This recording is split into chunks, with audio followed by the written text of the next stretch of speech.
Somewhere along the lines, sales got a bad rap.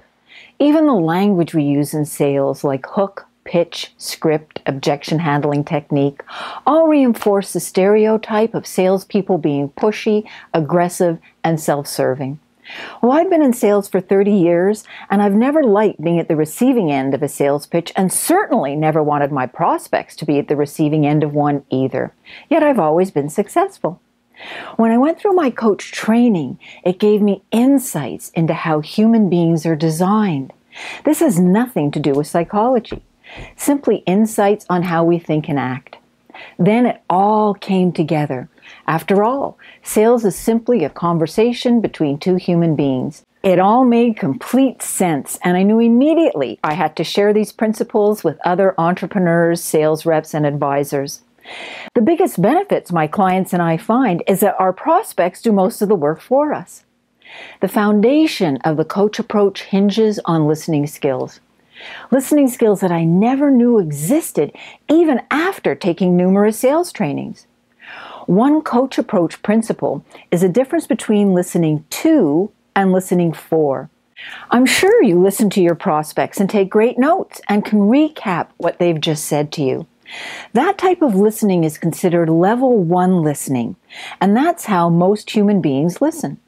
There are 2 other levels of listening, and when you learn about level 3 listening, listening for what's important enough to your prospects that they're committed to taking action on, you'll start building a whole new roster of questions. Curious questions, intentional questions, and those aha moment questions. Questions where your prospects say things like, "Ooh, I never thought about that." This opens up the possibility of making meaningful offers, effective requests, and ultimately promises.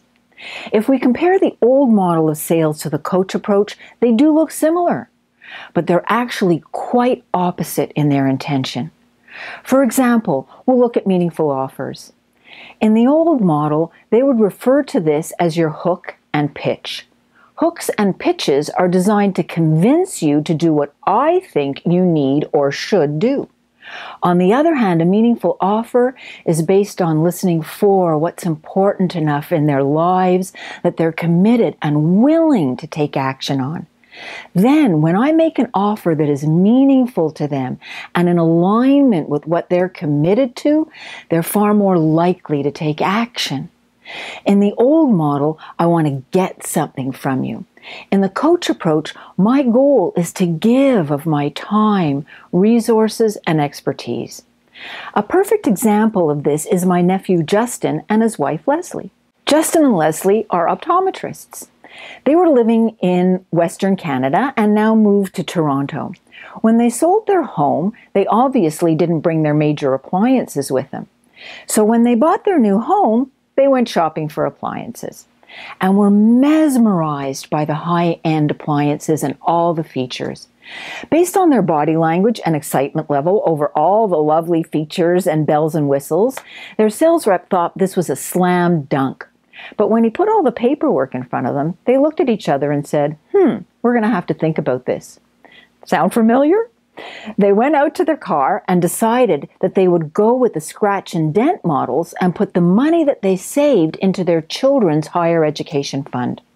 What the rep didn't know is that Justin and Leslie went to a very prestigious university in the States and graduated with an enormous debt. They are committed to ensuring that their children don't have to go through the same thing. They may need the appliances, but they're committed to helping their children. You have to wonder how many of your prospects are still thinking about your proposals, and if you had made a different offer, would they have signed? Once you master the coach approach, you'll be surprised how many offers you make. Offers that would never have occurred to you before. And we both know that the more offers you make, the more likely that people will accept. Of course, our favorite response to an offer is that they do accept and that they say yes. However, there are 3 other possible responses to an offer. They can make you a counteroffer. If you offer to take someone out for coffee, they might have a counteroffer of lunch instead. Another response is that they commit to commit later. That might look like, no, I really can't use this at the moment, but I will have a need in 2 months. Please contact me then. Many times you will know if this is a genuine request or just a way to end the conversation, which rolls into our next and least favorite response, the dreaded no. Those 2 little letters, N-O, have such a powerful response in the human brain. We oversimplify things when we say it's just a fear of rejection. 7.2 billion of us interpret the word no as, I've done something wrong here. I've said something wrong.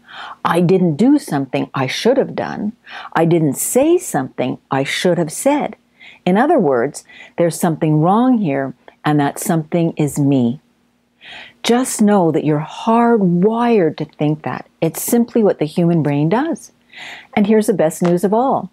It has nothing to do with you. The main thing to remember is that while your brain is only thinking about you and what you said or didn't say, or did or didn't do, and plotting and planning what you're going to say next, since your prospects are fully human as well, their brain is busy thinking about their life, what's happening around them, what they want, and unfortunately for you, what they didn't want, what you just offered them. They simply didn't want what you offered them. It has nothing to do with you. You may know some experienced sales professionals or advisors who have developed what we think is a thick skin. And it looks like they never get discouraged no matter how many no's they hear. In reality, they have developed mastery in that realm, and it was through practice. Anything you want to master requires practice.